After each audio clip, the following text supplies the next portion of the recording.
Today is Friday, April 25th, 2014, and this is the beginning of an interview with Mr. William R. Williams at his home at 3255 Bates Road in Perrysburg, Ohio. Mr. Williams is 84 years old, having been born on October 29th, 1929. My name is Julie Miley, Manuscripts Assistant at the Rutherford B. Hayes Presidential Center, and I will be conducting this interview. Mr. Williams, could you state for the record what war and branch of service you served in, your rank in areas you served? It was I'm Bill Williams, by the way, and the war was the Korean War and the Cold War, both wars really.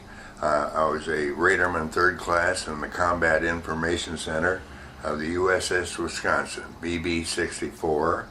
And then later on, I was on board a light cruiser, the USS Roanoke, and I finished my service aboard the USS New Jersey. Basically, the Korean War, and then after the Korean War, the Cold War was on. Okay. So at that time, of course, we were trying to put on an exhibit of force against the Communist Russians, USSR, and so we put these war games on. Mm-hmm. We first put them on in the North Atlantic. It was Operation Main Brace. Oh, well, it was a big one. We had over 200 ships, 1,000 aircraft, multiple amount of submarines, and 80,000 men from about 7 countries. We had Canada, Britain, France, Denmark, Oslo, Norway, and Russian trawlers would follow us along with their radars. But the Cold War was not to go to war, but show force to deter war. And I'm beginning to think we ought to be looking at that again. I kind of agree with that one. Okay, well, when you joined, were you drafted or did you enlist? I enlisted for 4 years. For 4 years? And where were you living at the time and where did you enlist? Right here. Oh, okay. Right here. How convenient, right? I was in law school at the University of Toledo and part-time salesman at Sears Roebuck. Okay. And then basically I knew I could be drafted, but I enlisted really because my grandfather's whole Navy background, I wanted to do it, and by luck I got a battleship. Oh. Went to the Great Lakes. It was in January, 1950. And it was cold. It was sub-zero weather, and you had to go out, of course, and practice on what we called the grinders and march and a variety of things. And it was so cold that I don't know, almost half the crew came down with the pneumonia. It was awfully cold. But I've got a group picture I showed you there back then. And we had a group of boys that came from Minnesota. They all signed their names on the back of that, by the way. And when I don't know how they assigned them, but they ended up assigning about 5 or 6 of them. One of them, a young man named Hagen, and they assigned them all to the USS Hobson. The Hobson was a light destroyer and a minesweeper. And again, more NATO operations. They were in the Azores with the USS Wasp, which was an aircraft carrier. Okay. Somehow somebody got out of control in their steering. The Hobson collided with the Wasp and sunk within minutes, and 170 men went down. 6 survived. Of the 170, 3 or 4 of those were my old bootmate classmates. A couple of years later, I bumped into one of the sailors that survived it. Told of a horrible incident, fighting their ways out of the hatches. He still had scars on his arms. The ship went down so fast that they couldn't save him. And so they went to come to war and defend the country, and they ended up really dying less than a year later in a poor accident that occurred. Ow. Do you remember your first days of service, what that was like? Oh, regiment. Yeah? Yeah, regiment. First thing I guess you remember is you get a crew cut. So if you had long hair, man, it was gone. Then you learn how to stand up at attention, and you learn how to salute, and they'd bark orders at you. Oh, your first day's basic or boot camp It's like anything else. It's to get you back into a regiment. And so, yes sir, no sir. There you go. I went aboard the ship as a typist. I wanted to be a legal yeoman, but they didn't want me to be a legal yeoman, and my test results were pretty good, which indicated that I was 1/12th, I think, of all naval personnel, so I was more designed for a radar. So they sent me to radar school, and it was very good. Combat Information Center is the heart of a ship. It was then. And then basically you had all connections, communications. You had radar that scoped the air and the sea. And basically then you would also have observers going over to a war zone, like in Korea. And basically they would spot the enemy, a bridge, reinforcements, gun sites. They would then give those coordinates to us. We would plot them out. We would then give those coordinates to fire control, and we would use those 16-inch guns that went in 20 miles. And they blew up whatever the enemy was. Or if there was a night fight going on, we would shoot star shells over. And the star shells would illuminate the sky, and our boys could see, our boys and girls, mostly boys then, could see the enemy. Wow.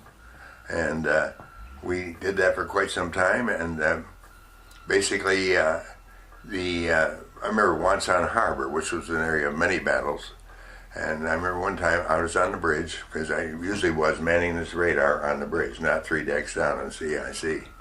I was on the bridge, and I saw mines floating this way and this way, and they went that. Not long later, we went up to northern Korea.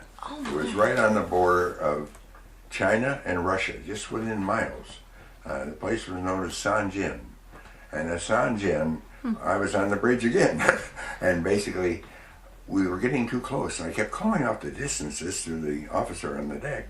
And he wasn't listening. He was gabbing with somebody. Like, distance, distance. And boom, all of a sudden I saw one shell go port side. I saw the other go port, and the other went starboard. Straddled us this way. All of a sudden, there's an explosion, and they hit us midship. No one killed. Small shell, small enemy shell, half track. We immediately, this is strange because I turned around and I told my buddy down in CIC, Nick Busey from New York, "Hey Nick, they're shelling us." "Yeah, Bill, you're always making fun of everything. You're always full of jokes." And he says, "Tell me more." I says, "Get off the line and put me out in charge with the officer." And then we cleared, and we got out. Came back in far enough, and we got them. And they were half tracks or small armored trucks, and we got them. Wow. We would destroy railroad trestles, and the Chinese Reds would come in and rebuild them overnight, just thousands of workers. You see, the war was almost over, and we'd won during Korea. But then the Chinese came in. And when the Chinese came in, of course, then became a stalemate. And that stalemate lasted for almost 2 years.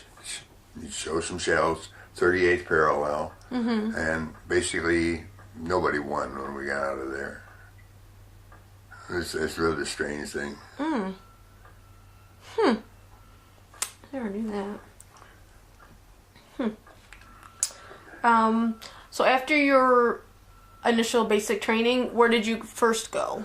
First, I was assigned to the USS Wisconsin, went aboard her. Within a month or so, they sent me to radar school. That was about a 6-week program. Okay. And I went to radar school, and then I came back aboard the Wisconsin. Basically, I'm trying to recall now. Yes, I went to radar school, and then after going to radar school, the Wisconsin was already sent to Korea. Oh. And so basically when I came out, they told me I'd be reassigned to another ship. Didn't want to do that. Went down and saw a commanding officer at the base. I took 2 of my buddies with me that came from school at the same time. And I said, "Join this Navy to see some action and defend our country." And so I want to go back to Korea. We want to join our ship again. By George, they sent us all the way to San Francisco, put us up at Treasure Island. God, we did mess duty, washed dishes for about 2 months. And then basically sent us over on a troop transport, the USS Jackson. That was rather sad in a way, because troop transport had all the soldiers and Marines who were going to go over there and fight on the land. And so you didn't know when you made friends there how many of those ever came back. We joined a ship in Sasebo, Japan, where we were, our port was Yokosuka. And basically, then we would run this bomb line. And this bomb line, as they say, was the whole length of North Korea, staying 2,000 yards out. Or we would lob shells in, like I told you, the 20 miles. And basically, we did that during the entire time we were there. We would have Liberty. We'd go to Tokyo and various places. I loved to travel, so we would see the various Buddhist shrines and temples and things like that. People of Japan were very friendly and very nice. I was a little older. I was 21. A lot of the guys were 18, you see. And I had a mustache then, and they called me Papa-san. How funny. Oh, that's cute. From there, of course, I went from there, basically, I was aboard the ship. I figured I'd done my duty, and I would look around to swap. We'd find out where somebody else was going with the same rate that we could change. So I got on the phone one day, and I called over the ship, and it was the Roanoke, a light cruiser. I said, we're going back to England again. Been there a couple times. Where are you guys going? He says, we're going to the Med on an operation something or other, and we're going to put on the same displays as Main Brace did in the Mediterranean, and then go through Gibraltar and the entire Mediterranean. So you see Italy, Turkey, Greece, Africa, and all of that whole area, you know. And so basically I said, you want to swap? Yeah. So as we did, we made the swap. So I got to see Europe and the Mediterranean then. Wow. And that was a good experience too. And an irony to it, came home on leave before that, after Korea and before that. Came home, and it was already transferred to the Roanoke. Came home on leave, and my mother's sister, my aunt, said, where are you going next, Bill? I said, I'm going to the Mediterranean, Aunt Kate. And so she said, hey, while you're over there, look up your cousin Don. He was an old buddy of mine from years back, about a year or so younger than me. Sure, I will. I mean, 80,000 people, and I'm going to look up cousin Don. We pull into the port, and I'm on the bridge, and I see this ship and this number. I can't remember the name exactly now. And I said, that's the ship Aunt Kate told me about. So as the minute we dropped anchor, I got on the phone again. I called over there and I said, do you have a Marine Corporal, Don Keenley? Yeah, we got him. Tell him to call Bill Williams over on the Wisconsin. Don called me, and believe it or not, we went to Oran, Africa. We met at a bar there, and we basically toured around. I'm trying to remember, there was a famous French singer at the time. I think it was Simone, I can't remember. And the famous song at the time. And we had a wonderful time. I still got some pictures of Don. Don's passed on now. But a small world. How neat. Got a little piece of home out in the Mediterranean. I wanted to mention something crazy to you, backtracking a little bit. Operation Main Brace, the big one. They also sighted UFOs during that time. Whether they were or not, I do not know. There was a whole investigation on it, and then it was kept quiet. You can Google it up and you'll see the whole area. But several ships and several troops and everything cited what they thought were these UFOs. Wow. And they've never solved it. You never saw anything? I was on the radar. I never saw anything. But that is well known that UFOs were supposedly sighted during Operation Main Brace. I might have to look that up. That would be interesting. Wait a minute. Let me see something here. Sure. I got some data that'll help you. Where did I put it down?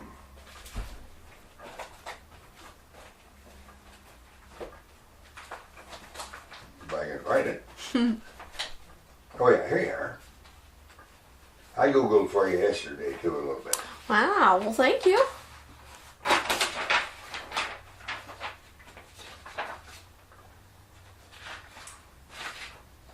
Let's see what I got here.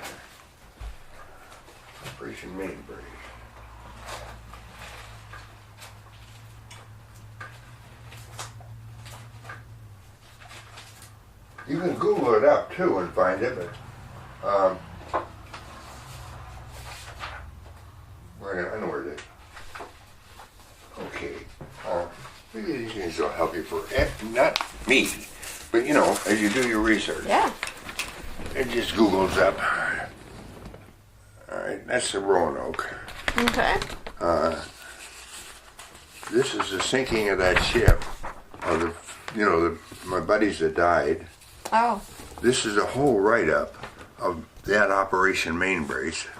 Okay. And this is this was for kids, but I liked it. It encapsulated me. This is really an encapsulation of the Cold War period. Huh.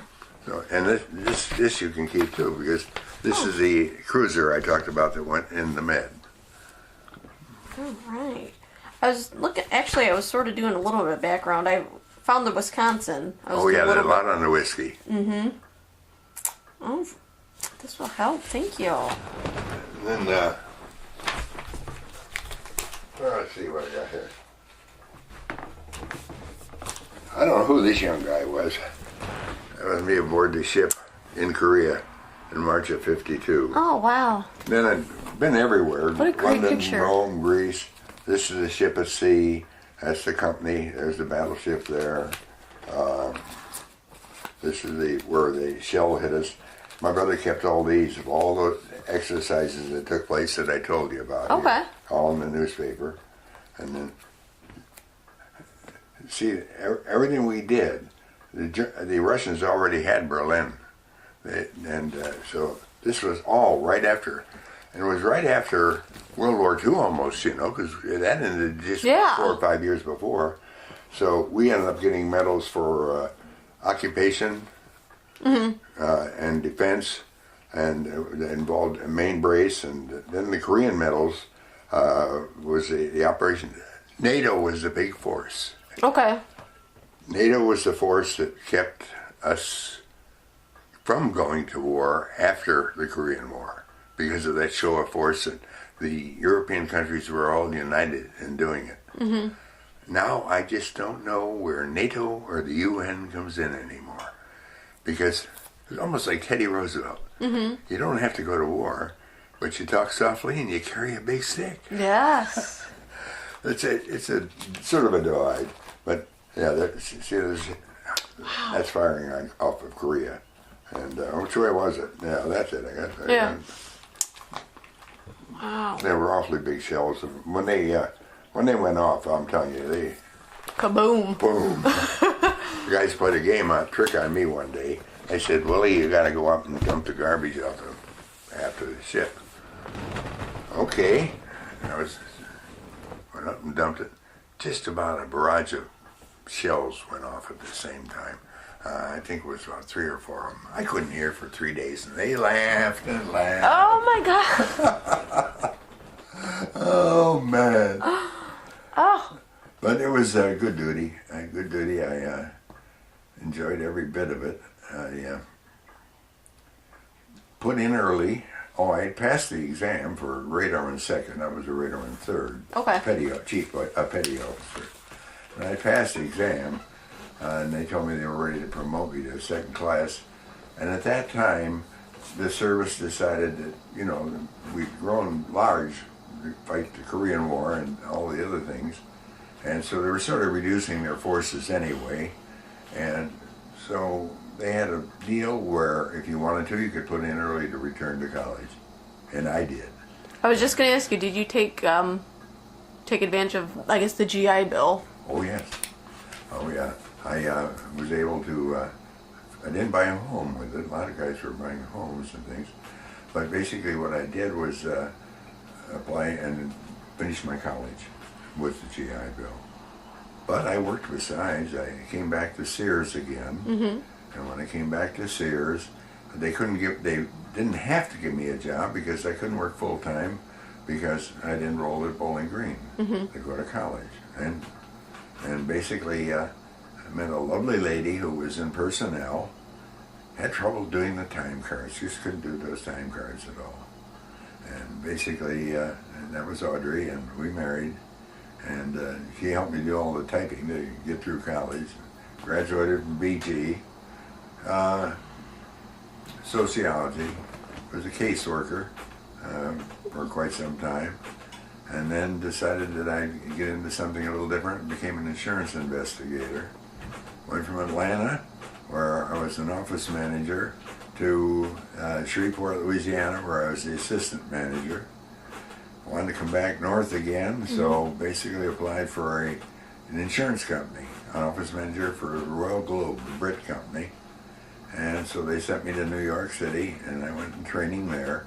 Same year that Kennedy was assassinated.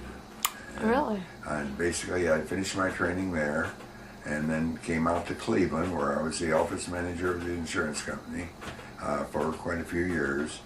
And then basically from there, they wanted me to transfer back to New York City, and I did not want to do that.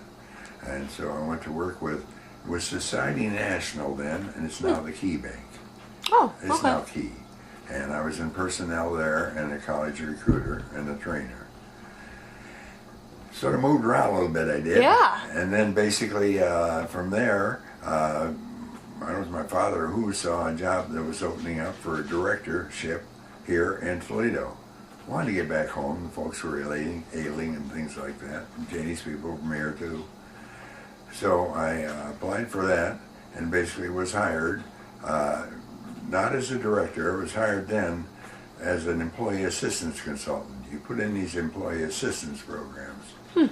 What that entails is anybody with an alcohol, drug, or mental health problem can be helped. And before firing them, give them the opportunity for counseling and help. And so opened quite a few programs there in this area. I opened some up that way too. I can't recall exactly where, but large companies. General Motors, City of Toledo, I put in a police protection program there and an employee assistance program. Sauter Woodworking way out west of us here a little bit. And I did that until, like I said, then of course, after putting those programs in, I became the director. And I was the director for several years. The state decided to merge mental health, alcohol, and drug together. They closed the agency down. So then I took a position in Sandusky, Ohio, which I commuted to, Wow. as the interim director. And then after the interim director returned from his illness, I ended up being the coordinator, merging alcohol, drug, and into the mental health system. Okay. Did that drove up and down from here to there, 6 years. Did one thing, gave me a little pension on that, plus my Social Security. I guess, right? But I guess basically what I like, what impresses me the most, one, yes, I think on veterans, we need to pay attention to the fact that it was World War I and World War II, Korea, Vietnam, and so forth. But at the same time, there was a real Cold War. But that Cold War was interesting because shots weren't fired. They weren't fired, but we didn't go to war. And so that's again where I come up with my ideas of strength. But you got to remember this, what really happened was rather strange. And that is, all right, the boys came back from, and I say boys, and I don't mean that as a misogynist in any way, because that was a time when, nothing really, they were WAFs, but combat, no. And so when we came back, World War I, oh yeah, wonderful celebrations, welcome back. Then we forgot the veterans. World War II, they came back and there were celebrations, the war was over everywhere. We honored our veterans, yes. Whether we honor them after they're home is another question sometimes. But basically then the Korean War, and they called it the Forgotten War. Yes. So we would come back, at first they called it a police action. I was just going to ask you, what are your thoughts on that when people refer to it as a police action? Basically, it was a war. I mean, because But- technically, is it the president was the one that called it a police action? To me, it was political regardless of your party. And I think it was done in a way, who wanted to say that we were at war with China? So we were in a police action. So, well, we came back, I come back, and you bump into an old classmate from high school or college or whatever, and you bump into them and you, hey, Willie, where you been? Oh, what have you guys been up to, I'd say. Hey, no, they'd gone to college, married, had kids, and were buying their homes. And I said, where was I? I says, I was in the Navy for 4 years, and nobody cared. They didn't care. It was strange. Well, and so basically, you got a situation there where you weren't recognized, no. But then Vietnam came along, and all the student uprisings and all the other things, again, a very unpopular war. And then when Vietnam came up, then the horrible thing about that, regardless of what one thought about Vietnam, veterans deserve more than that. College students would spit on them. They would just ignore them and everything else, and they were sneered at when they got out of the airports. It was not right to treat a veteran that way. Yeah, so my dad fought in Vietnam. There you go. He's a Marine, and Marine, a jarhead. he's through and through till this day. A good man. Yep. Yeah, now was a heavy war and a lot of casualties. What I like now is this new resurgence for the first time. All right. Well, of course, I'll tell you what too. Desert Storm. My battleship, the Wisconsin, was still in force then. So it was the last battleship in action in Desert Storm. At Desert Storm, they didn't have to use the 16-inch guns anymore. They had missiles all over. And so they lobbed the missiles in on Desert Storm, and then they put her in mothballs. And she's a big museum now down in Norfolk, Virginia. But what I was going to say, the honor flight, for example, Yes. wounded warriors, you name it. Right now, read your paper. This idea of looking at the VA for treating veterans right and getting them into treatment when they should get into treatment. All these things are an area of honor your veterans. Wounded warriors is fantastic, but it's a horrible war going on there now. Basically, and whoever heard of religious wars? Well, yeah, back to the Crusades, but this one here, where you have a terrorist group within a very good religion trying to kill and take over and make this world Islamic of their strict structure, the way they treat women and everything they do. And you're fighting an enemy not like an army. You're fighting an enemy you can't see. You don't know who they are. You don't know which Exactly right. side they're on. You don't know where the bombs come from. And so many of our men and women are coming back now disabled permanently, either through body injuries, losses, PST, you name it. It's just a horrible way. And then we're not winning anyway. We're not winning anyway. What we thought we took over, Afghanistan, nobody could defeat her. The Russians couldn't even take her over for years. So that's going back to the Taliban. The groups of Iraq, that's turning back. And the other day, 3 doctors shot and killed by an I saw Afghan that. car. I don't know. I guess you serve because you love your country. I guess it's patriotism. Because you do get that, your dad has it as a Marine, I'll tell you that right now. Oh yeah, Semper Fi. And so I remember during the Desert Storm, he was like, sign me up. He said, I'll go over there. I'm like, okay, you are too old to be doing that. But, yeah, so yeah. That was really something. And then, sort of cap it off in a way, then when Northwest Ohio Honor Flight came up, man, oh man, was that something?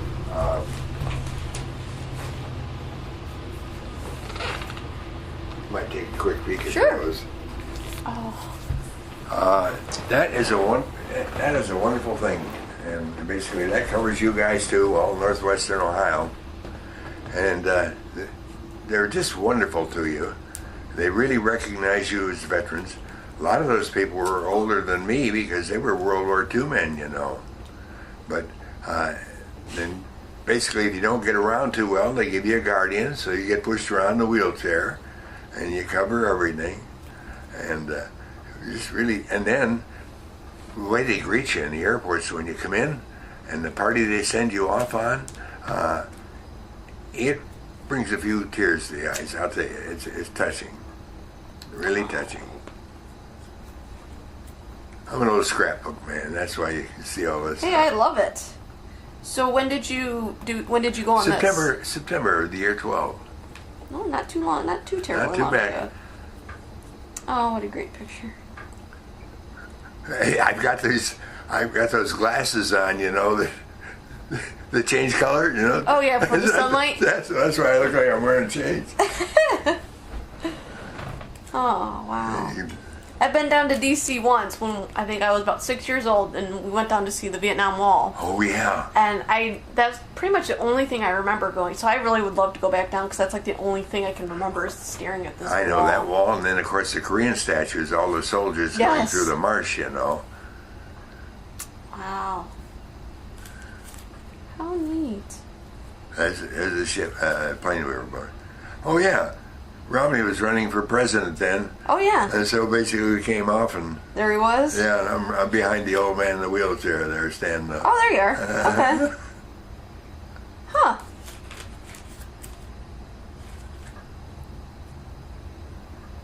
So looking back at your experience, do you think you'd do it again? Yes, yes, I would. Basically, I would never have been a career person in the service. Okay. Your dad would know what I mean when I say too much spit and shine. Basically, too regimented for me. I could tolerate it and do it for those 4 years, but more than 4 would have been.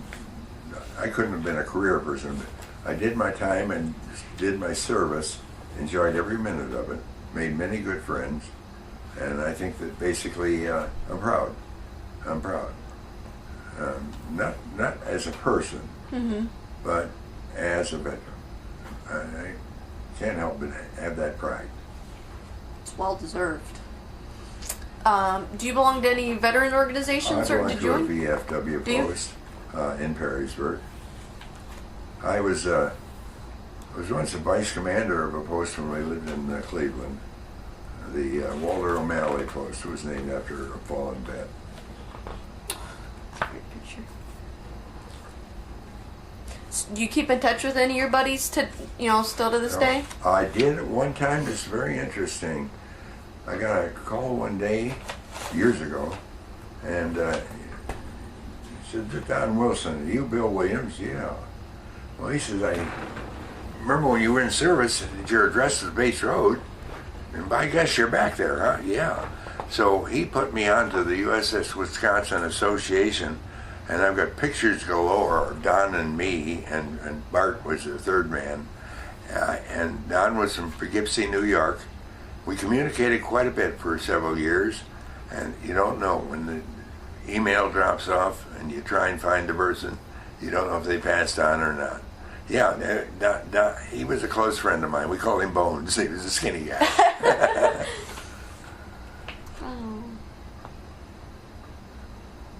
Oh, what a great picture. Well, I did enjoy all the off-ship, going to London, going to Scotland, traveling through Athens, Greece, going to Norway, going to Turkey, definitely Rome, Sicily, that entire area, Iran, Africa, the Africa area. So really, I did get a sort of a free trip out of it, which is a reward in itself, too. During the time you served, were you able to keep in contact with anybody back home? Like, did you get letters? Oh, constantly. Good. Basically, the communications were mail call. Okay. And yeah, mail call, oh yes. I had an uncle that was a amateur radio ham, and basically he, out of Toledo here, he worked for the Ohio Bell. And I was able to get in touch with him, and so he made a connection so I could talk to people. But it was Radio Ham. And we did that. And then a lot of letters back and forth. Home on leave, of course. When you came home on leave, you spent a lot of time with your family and friends and girlfriends and whatever. And yeah, close. And then people wrote you. Your relatives would write you.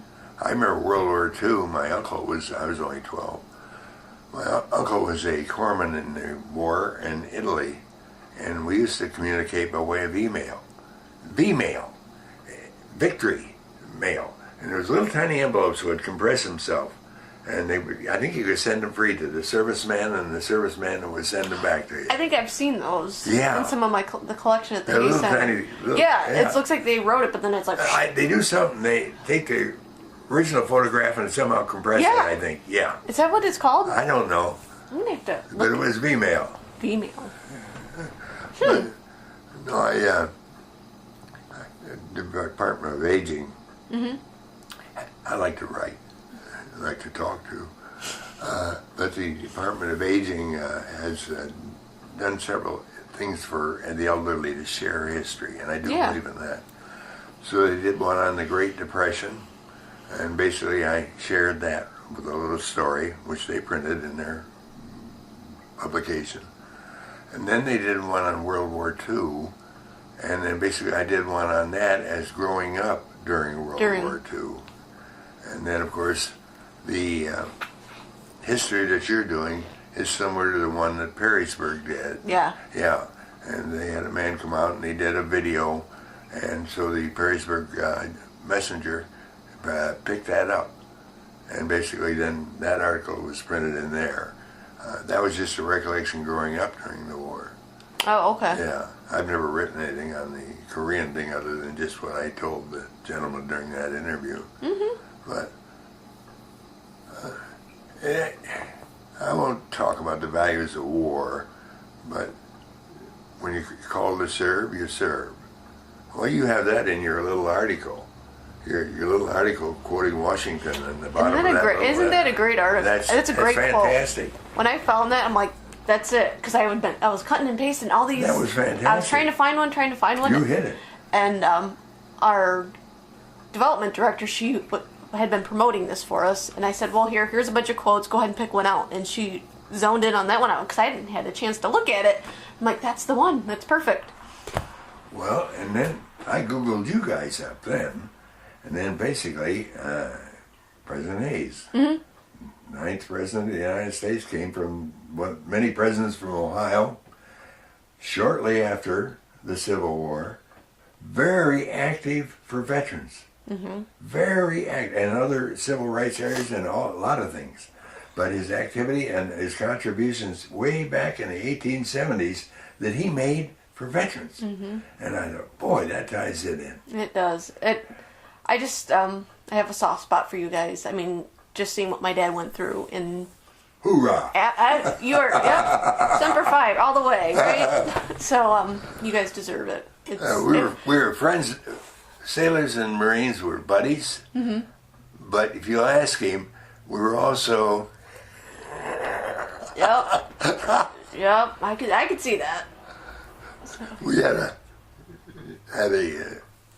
admiral aboard the ship, and the admiral had a dog, and a small marine complement aboard the ship, and they had to walk the dog down the decks.